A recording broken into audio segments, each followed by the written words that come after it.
ஒரு லக்னத்துக்கு 4லேயோ 8லேயோ 12லேயோ சந்திரன் போனால் அது வந்து கவனிக்க வேண்டிய விஷயம். ஏன்னா டென்ஷனு லக்னத்துக்கு நல்லா இல்லை, ஆனால் தொழிலுக்கு பாதிக்காது. லக்னம் வந்து ஒரு கவலைப்படுறதுன்னு அர்த்தம். தடை கஷ்ட நஷ்டங்களை சந்திக்கிறதுக்கு அது வேலை செய்யும். அதனால தான் உண்மையான சந்திராஷ்டம் என்பது லக்னத்திற்கு 8ல் சந்திரன் போனால் தான் சந்திராஷ்டமம்னு சொல்லுவேன். இப்போ நீங்கள் வருட பலனுக்கு எடுத்துக்கிட்டிங்கன்னா குருவை எடுத்துக்கணும்.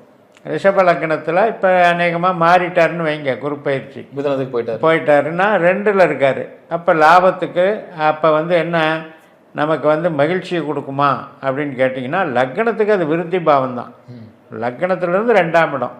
அப்போ கண்டிப்பாக மகிழ்ச்சியை கொடுக்கும். எதன் மூலம் மகிழ்ச்சி கிடைக்கும்? 2ஆம் இடம் என்பது பணம், பணத்தின் மூலம் மகிழ்ச்சி கிடைக்கும். அதே டிரான்ஸ்ஃபர் கிடைக்குமான்னு கேட்டால் கிடைக்காது. காரணம் என்ன? 3ஆம் இடத்துக்கு அது 12ஆம் இடம். டிரான்ஸ்ஃபர் என்பது 3ஆம் இடம். அப்போ பேசிக்காக நம்ம பாவங்களை பற்றி தெரிஞ்சுக்கணும் இல்லையா? ஒரு கேள்வி எழுதுன்னா அந்த கேள்விக்குரிய பாவம் எதுன்னு தெரியணும் இல்லை? கண்டிப்பாக. இப்போ வீடு கட்டலாமா அப்படின்னு கேட்டால் இந்த குரு பலனில் வீடு கட்டலாம். ஏன்னா 4ஆம் இடத்துக்கு அது லாபஸ்தானம். புத்திரஸ்தானத்துக்கு எடுக்கும்போது கொஞ்சம் நல்லா இல்லை. 5ஆம் இடத்துக்கு 10ஆம் வீடாக வருது.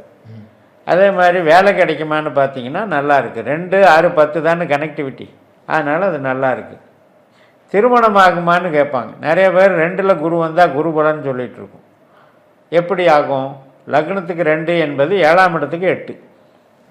அப்போ 7ஆம் இடத்துக்கு இங்கே தடை. ஏற்கனவே திருமணமானவங்களே சண்டை போடுற நேரம் 7க்கு 8, அது பார்த்துக்கணும்.